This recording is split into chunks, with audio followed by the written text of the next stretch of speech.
नमस्कार, news state देख रहे हैं आप और वक्त हो गया सबसे बड़ा मुद्दा का।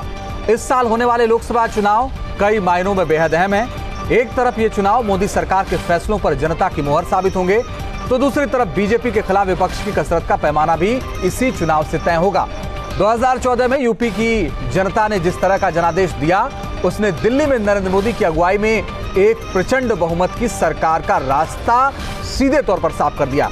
अब करीब 5 साल बाद एक बार फिर यूपी में सियासत का मैदान सज चुका है, लेकिन इन 5 सालों में गंगा यमुना में बहुत पानी बह चुका है। यूपी में बीजेपी का मुकाबला करने के लिए विपक्षी दल एकजुटता की कवायद कर रहे हैं, लेकिन बीजेपी का दावा है कि वो 2014 के मुकाबले यूपी में ज्यादा बड़ी जीत हासिल करेगी। सबसे बड़ा मुद्दा में इसी पर आज चर्चा करेंगे अपने मेहमानों के साथ, लेकिन उससे पहले 19 की मोर्चाबंदी पर देखिए ये खास रिपोर्ट।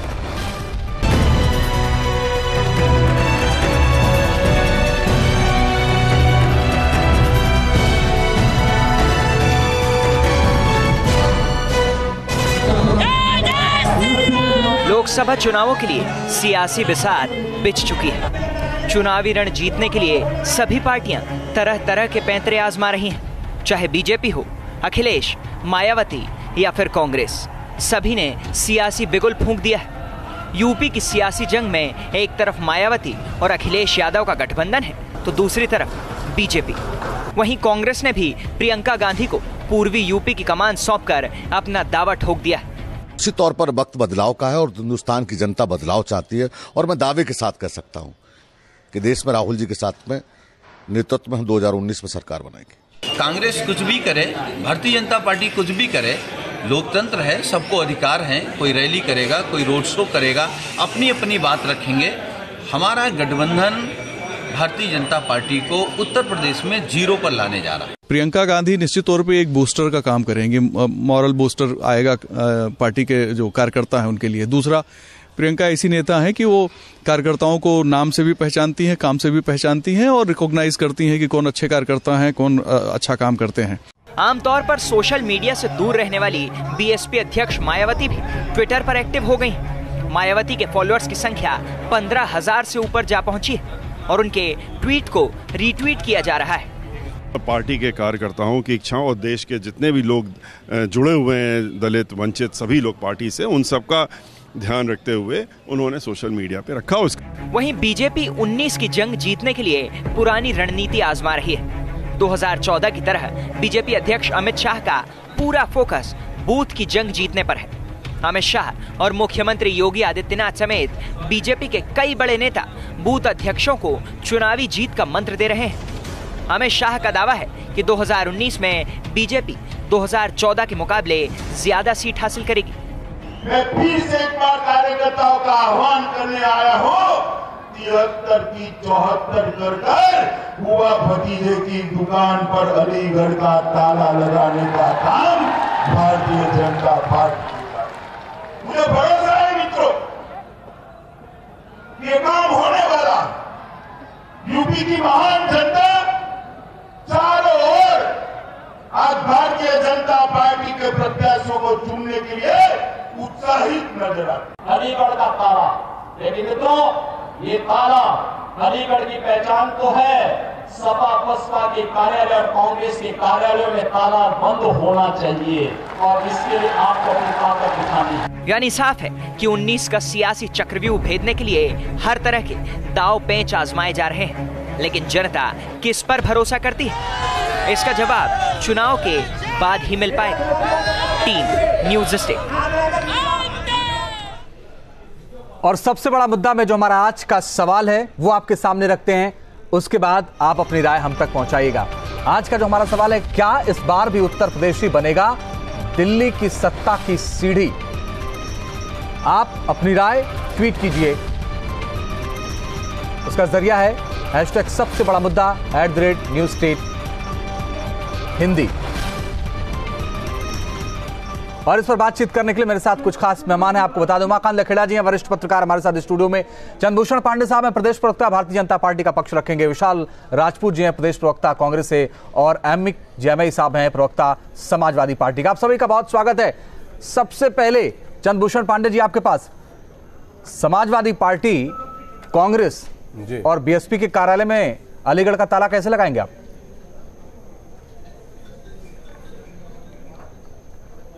देखिए, लोकतंत्र में ताला लगाने का काम तो जनता के पास है और जनता ने जब जब समय आया ताला लगाया है। अभी इधर इन्होंने कोई ऐसा काम नहीं किया कि इनका ताला खुलने वाला है। तो देखिए, हम तो आम जनता की जिंदगी को बदलने के लिए सत्ता में दिल्ली में हो या लखनऊ में हो या हमारे स्थानीय निकायों में हमारे काम करने वाले तमाम निर्वाचित प्रतिनिधि हैं, हम आम आदमी की जिंदगी में सुख सुविधाएं बढ़ाने को लेकर के जिस तरह से काम कर रहे हैं, जिस तरह से निराश और मुरझाए हुए चेहरों पर इधर चमक आई है योगी शासन में, वही पुनः जो है सपा और बसपा के दफ्तरों में ताला लगाएंगे, क्योंकि उनको पता है कि सुशासन क्या होता है, उनको पता है कि सबका साथ सबका विकास क्या होता है, उनको पता है कि जातिहीन राजनीति का परिणाम क्या होता है। आज योगी सरकार के आने के बाद उत्तर प्रदेश जिस तरह से एक समृद्ध प्रदेश के रूप में, एक सशक्त प्रदेश के रूप में, एक समर्थ प्रदेश के रूप में, एक मजबूत प्रदेश के रूप में आगे बढ़ चला है, अब मुझे नहीं लगता कि उत्तर प्रदेश की परिपक्व राजनीतिक रूप से मजबूत सोच रखने वाली जनता पुनः अपना कदम पीछे ले जाएगी। तो मैं तो अपने काम पे चुनाव में जा रहा हूं, हम अपने प्रबंधन पे चुनाव में जा रहे हैं। ठीक है। और सबसे बड़ी चीज है, इनके पास कोई एजेंडा नहीं है, इनके पास कोई नेतृत्व नहीं है, इनके पास कोई सोच नहीं है, इनके पास कोई विजन नहीं है, तो ये इनको जनता क्यों स्वीकार करेगी? 2019 की लड़ाई हमारे लिए बहुत साफ और सपाट मैदान है और हम 74 से अधिक सीटें जीतकर पुनः लोकसभा में लौटने वाले। अमित जैमई साहब, आपके पास कोई एजेंडा नहीं है, इसलिए आपके कार्यालय में अब ताला लगने जा रहा है।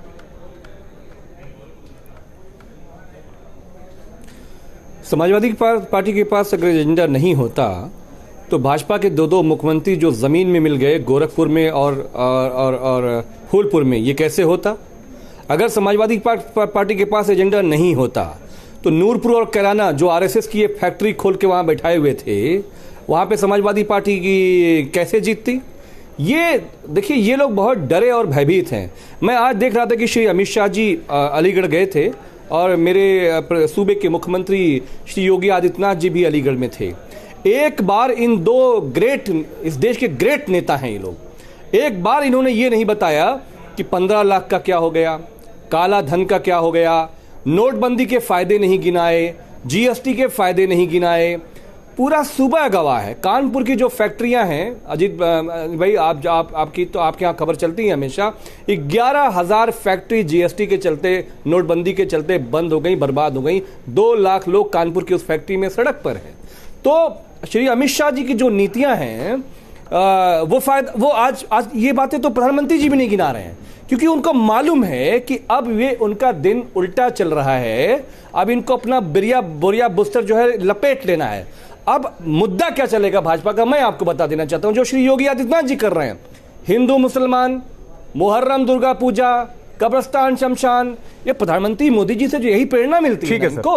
और आप उत्तर प्रदेश में मेरे नेता अखिलेश यादव जी के समय के जितने काम थे उस पे ताला लगाने का काम, चाहे वो पेंशन हो बुजुर्गों की, वृद्धाओं की पेंशन हो, ये इन लोगों ने ताला लगाने का काम किया और हम इस पर भी बात हथौड़े से उस ताला को तोड़ेंगे। ठीक है, मैं आ रहा हूं, उस पर भी बात होगी, किसने कितना काम किया। विशाल राजपूत जी, आप वाकई डर गए थे प्रधानमंत्री नरेंद्र मोदी से, अमित शाह से, इसलिए आपने पूर्वी उत्तर प्रदेश में प्रियंका गांधी को कमान दे दी।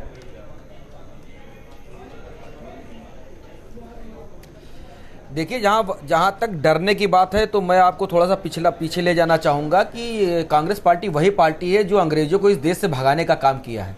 जब हम उस समय नहीं डरे तो ये 5 साल, 2 साल, 3 साल के लोगों से, वो लोग जो देश को वादों के नाम पे ठगने का काम किया है। और ये 2019 का जो चुनाव है, मैं आपको पुनः इस पे लाना चाहता हूं, ये चुनाव मुद्दों का चुनाव है। ये वही जुमले पत्रों का चुनाव है जिस जुमले पत्रों के द्वारा भारतीय जनता पार्टी ने, चाहे वो युवा हो, जिस तरह उसको 2 करोड़ के नाम पर ठगने का काम किया, जिस तरह किसान 18% जीएसटी लगाकर, उनके जितने भी खाद थे, खाद पे 46% की मूल वृद्धि कर। तो कुल मिला के भारतीय जनता पार्टी या कहीं भी भागने का काम करे, चाहे बंगाल भागने का काम करे, चाहे पाकिस्तान भागने का काम करे, हम इनको पकड़ के लाएंगे और उन्हीं मुद्दों पर इनका ध्यान केंद्रित करेंगे जिन मुद्दों से भारत देश के आम जनमानस को भारतीय जनता पार्टी ने ठगने का काम किया है।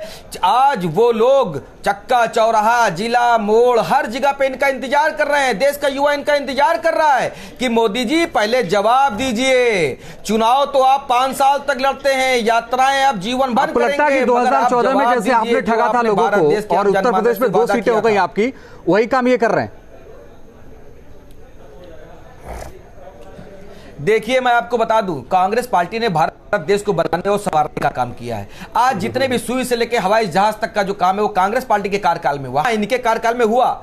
ये लोग या नियत नहीं है ना काबिलियत है, सिर्फ मोदी जी को वोट पाने की चाहत है। मैं आपको बताऊं, ये बातें तो उन्होंने करते हैं, काम एक भी नहीं करते। आप खुद सोचिए, योगी साहब खुद के प्रदेश में ये दुर्दशा है, जंगल राज स्थापित हो चुका है कि अमेठी में राहुल गांधी ने कौन से गांव को गोद लिया है? 70 लाख रोजगार 5 साल में। सुनिए विशाल राजपूत जी, अमेठी में राहुल गांधी ने कौन से गांव को गोद लिया है? जी मैं आपको बताना चाहता हूं, जितनी विश्व स्तरीय योजनाएं अमेठी और रायबरेली में आ गई हैं, मैं सर पूछ रहा हूं, अमेठी में राहुल गांधी ने कौन से गांव को गोद लिया? उन्होंने वाटर कैन, देखिए अमेठी में, आज वही बता रहा हूं, अमेठी को रायबरेली को विश्व स्तर में पहचान सर, सांसद आदर्श ग्राम योजना के तहत राहुल गांधी ने अमेठी में कौन से गांव को गोद लिया है? देख लीजिए, बड़े बड़े उद्योग आज अमेठी में लगे हुए हैं। 1 मिनट चंद्रभूषण पांडे जी, आ रहा हूं। देखिए हम लोग बड़ी विचारधारा के लोग हैं। सर मैं आपसे, विचारधारा आपकी बहुत बड़ी है, मैं उस विचारधारा का सम्मान करता हूं। ये बता दीजिए राहुल गांधी ने कौन से गांव को गोद लिया है? शून्य काम आप प्रवक्ता है ना, हो गया है, आप मुद्दों की बात कर रहे हैं, बस इतना बता दीजिए कौन से गांव को गोद लिया? वही मैं बता रहा हूं कि हम लोग बड़ी विचारधारा के लोग हैं, हम लोग की जवाबदेही इस पूरे देश को है। जिस तरह मोदी जी ने 4 गांवों को, सर मैं आपसे पूछ रहा हूं कि प्रधानमंत्री, मैं ये पूछ रहा हूं कांग्रेस अध्यक्ष, वो देश हो प्रदेश, कांग्रेस अध्यक्ष राहुल गांधी ने कौन से गांव को गोद लिया है अमेठी में? वही मैं आपको बता दे रहा हूं। ठीक है, लेकिन जानकारी कर लीजिएगा सर, ये जानकारी कर लीजिएगा, आप प्रवक्ता हैं, आने वाले चुनाव में आपसे पूछा जाएगा कि वहां कितना काम हुआ है, तो ये आपके लिए मुश्किल हो जाएगा। ठीक है उमाकांत लखेड़ा जी, आप वाकई मुद्दों पर चुनाव हो रहा है और उत्तर प्रदेश तो लगातार इस बात का गवाह रहा है कि सत्ता किसी की भी हो, उत्तर प्रदेश अहम भूमिका में रहे। इस बार उत्तर प्रदेश की भूमिका क्या रहने वाली है? देखिए ऐसा है कि सबसे पहले तो यह है कि जो भी चुनाव होते हैं, चाहे वो लोकसभा के चुनाव हो या विधानसभा के चुनाव हो, वो चुनाव जो है एक लोकतंत्र के एक उत्सव त्यौहार होते हैं। और मुझे लग रहा है कि जो राजनीतिक पार्टियां इस पूरी मोर्चाबंदी में शामिल हैं, उनको इन चुनाव को एक उत्सव के रूप में लेना चाहिए, खेल की भावना से लेना चाहिए। जनता जिसको वोट देगी उसकी सरकार बनेगी, चाहे वो यूपी की सरकार हो या दिल्ली की सरकार हो। एक बात तो ये है। दूसरी बात ये है कि उत्तर प्रदेश का जो आपने कहा कि उत्तर प्रदेश की क्या महत्ता है, तो उत्तर प्रदेश निश्चित रूप से संख्या के बल में, ज्योग्राफी के तौर पर और मतदाताओं के रूप में 80 लोकसभा सीट सेंटर में जाती हैं। बहुत बड़ा राज्य है, गाजियाबाद से लेकर के गोरखपुर तक, बिहार बॉर्डर तक फैला हुआ है, इधर चंबल से लेकर के नेपाल बॉर्डर तक फैला हुआ है। मेरा ये कहना है कि उत्तर प्रदेश निश्चित रूप से 2019 की जो आपने मोर्चाबंदी आपके कार्यक्रम, आज के कार्यक्रम का नाम दिया है, निश्चित सही नाम दिया है कि देश में किसकी सरकार बनेगी। जैसे 2014 में तय हुआ था कि मोदी लहर में उत्तर प्रदेश में 73 सीटें बीजेपी गठबंधन जीता था, उसकी सरकार बनी थी। निश्चित रूप से पूरा दारो मदार बीजेपी की भी प्रतिष्ठा दांव पर है और बीजेपी विरोधी पार्टियों की, चाहे वो गठबंधन हो, चाहे वो कांग्रेस हो, जो बाकी पार्टियां हो, उनकी प्रतिष्ठा भी दांव पे लगी है कि उत्तर प्रदेश का जो चंक है 80 सीटों का जो मेजर चंक है वो किसके खाते में जाएगा।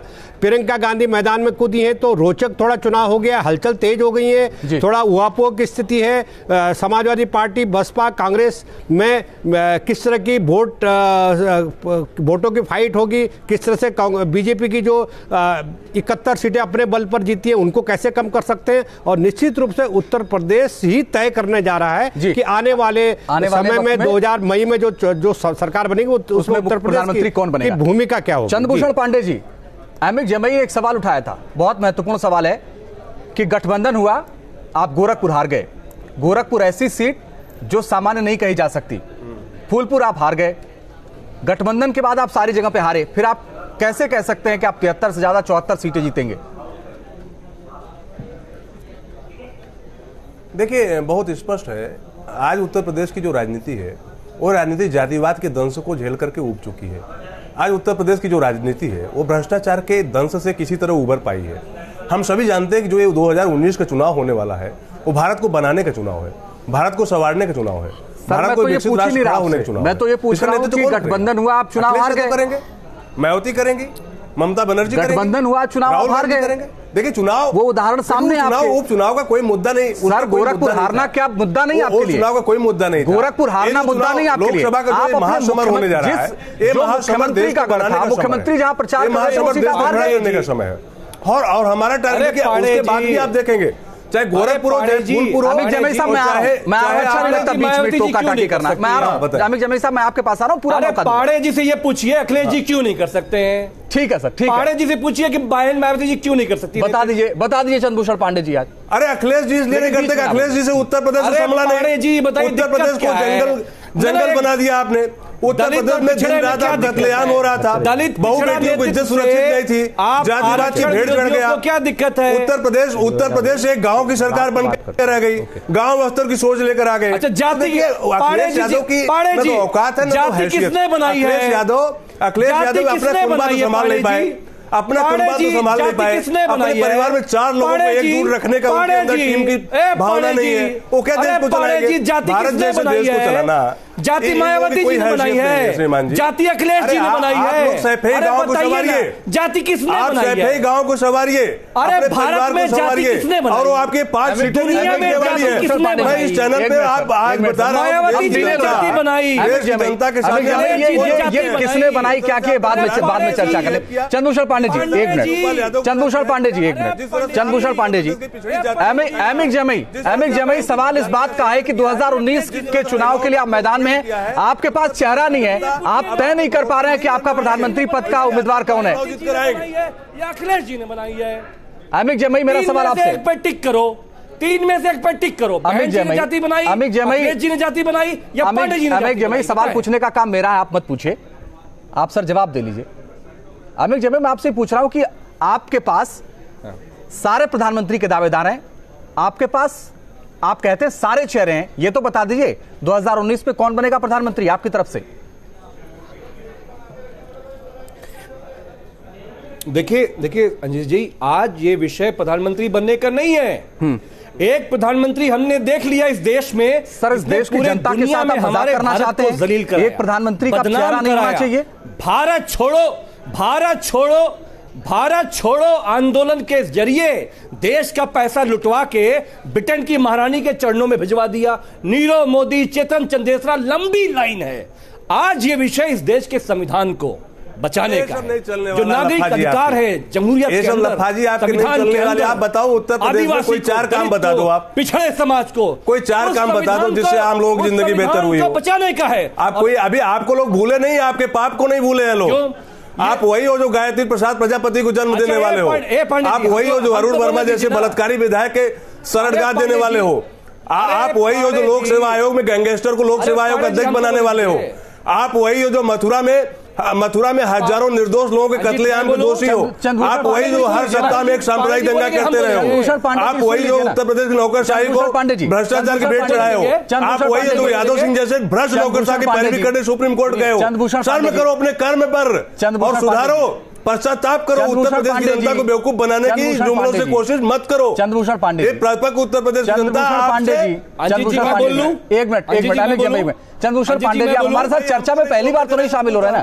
चंद्रभूषण पांडे जी, जब आप बोल रहे थे तो कोई टोका टकी नहीं हो रही थी, आपने बोल लिया, आप इसके बाद बोल रहा था, बोलने दे रहे थे सर। अमित जमेई सारी बात गलत कह रहे हैं, लेकिन तथ्यों के आधार पर आप गलत साबित कर दीजिएगा, लेकिन उनको बोलने नहीं दीजिए, पहले उनको बोलने दीजिए। अमित जमेई बोलिए। अखिलेश मेरे नेता अखिलेश यादव जी ने उत्तर प्रदेश के एक गरीब बच्चे के हाथ में लैपटॉप पहुंचाया। हमने गरीब से गरीब जो बुजुर्ग थे, जो बूढ़ी माएं थी, जो बेवाएं थी, उनको हमने पेंशन दिया, जिसे योगी आदित्यनाथ जी ने, महंत योगी जी ने खत्म कर दिया। हमने आते ही किसानों को 8 लाख किसानों को एक बार में पहले महीने के अंदर 50-50 हजार रुपए जो उनका कर्जा था हमने माफ कर दिया। हमने सिंचाई माफ की, हमने दवाई फ्री की, हमने पढ़ाई फ्री की, हमने स्वेटर दिए, हमने भारत का सबसे बड़ा एक्सप्रेसवे बनाया लखनऊ से आगरा तक। ठीक है सर। आज 5 आप इसका जवाब ले लीजिए। कर पाए, हमने हेल्थ दिया, हमने महिलाओं के हक में 109 खड़ा किया, डायल 100 दुनिया का सबसे मॉडर्न पुलिस सिस्टम खत्म किया, हमने 15 विश्वविद्यालय खोले, हमने टीचर दिए। बताइए। ठीक है अमित जमेई। चंद्रभूषण पांडे जी, बहुत संक्षेप में इसका जवाब दे लीजिए, फिर मैं जाऊंगा कांग्रेस प्रवक्ता के पास। हाँ नहीं, मैं अंजित जी मैं अंजी जी 3 बातें रखना चाह रहा हूं। पहला, एक उत्तर प्रदेश की राजनीति में बसपा और सपा ये भ्रष्टाचार और जातिवाद का जो महागठबंधन है, ये यहाँ पे खिचड़ी पकने वाली रही नहीं, नंबर 1। नंबर 2, हम इस चुनाव में सुशासन के मंत्र को लेकर जा रहे हैं। एक साफ सुथरी सरकार जो हमने दिल्ली में दी है, जो उत्तर प्रदेश की योगी सरकार काम करे, हम उस पे जा रहे हैं। नंबर 3, भारत के युवाओं में जो विश्वास जगह है, उस विश्वास को देश में नेतृत्व करने का नरेंद्र मोदी की बराबरी करने वाला अगर कोई विकल्प होगा, मैं मानता हूं कि भारतीय जनता पार्टी के दफ्तर में ताला बंद होगा और नरेंद्र मोदी की बराबरी का अगर कोई विकल्प नहीं होगा, उत्तर प्रदेश की जनता अरे गहरे को हाथ इस देश को नहीं करने जा रही। इसका जवाब है आपके पास? एक मिनट अमित जमई साहब, एक मिनट अमित जमई साहब, एक मिनट, मैं आपके पास आऊंगा, आप बोल लीजिएगा। अमित जमई, एक मिनट। चंद्रभूषण पांडे जी, आपसे पूछा जाएगा 2 करोड़ रोजगार दिया क्या आपने? आपने 15 लाख अकाउंट में दिए क्या? देखिए, ये सच है अंजित जी, ये सच है कि आज मुद्रा जैसी योजना में 13 करोड़ से अधिक लोगों को रोजगार मिला है। आज ये सच है कि पिछले 14 सालों में, पिछले 14 महीने में, ठीक है सर, पिछले 14 महीने में केवल बात कर रहा हूं, 1.7 करोड़ लोगों को हमने रोजगार ईपीएफ अकाउंट के आधार पर दिया है। ये भी सच है कि जिस तरह से उत्तर प्रदेश में आज कॉटेज इंडस्ट्रीज बढ़ रही है, जिस तरह से उत्तर प्रदेश में आज लघु उद्योग पनप रहे हैं, 1 डिस्ट्रिक्ट 1 प्रोडक्ट प्रोग्राम में 75,000 करोड़ का ऋण दिया, 75,000 करोड़ का ऋण उत्तर प्रदेश में 1 डिस्ट्रिक्ट 1 प्रोग्राम में। जिस तरह से स्वरोजगार पनप रहा है, जिस तरह से कुटीर उद्योग पनप रहे हैं, जिस तरह से लघु उद्योग मजबूत हुए हैं, एक उत्तर प्रदेश में स्वरोजगार का वातावरण निर्मित किया है, देश में रोजगार का वातावरण निर्मित किया है, युवाओं में विश्वास जगा है, समृद्ध भारत में राह पर देश चल पड़ा है। दूसरों को बोलने देंगे, नहीं बोलने देंगे। मैं आपके साहस को सलाम करता हूं कि आप झूठ भी इतनी बेहतरीन अंदाज से बोल रहे हैं। आपने उत्तर प्रदेश में क्या किया है, उत्तर प्रदेश की जनता को जग जाहिर सब एक एक चीज पता है। जिस तरह यहां पे शहीद इंस्पेक्टर की सुबोध सिंह की हत्या हो गई, बहुत सारे ऐसे कांड है, जेल में लोग मार डाले जा रहे हैं। आपने 100 स्मार्ट सिटी बना ली क्या? गंगा साफ हो गई क्या? 15 लाख अकाउंट में आ गए क्या? काला धन ले आए क्या? किन किन योजनाओं पे झूठ बोलेंगे? झूठ बोलते हुए आपकी आंसू में शर्म नहीं आ रही?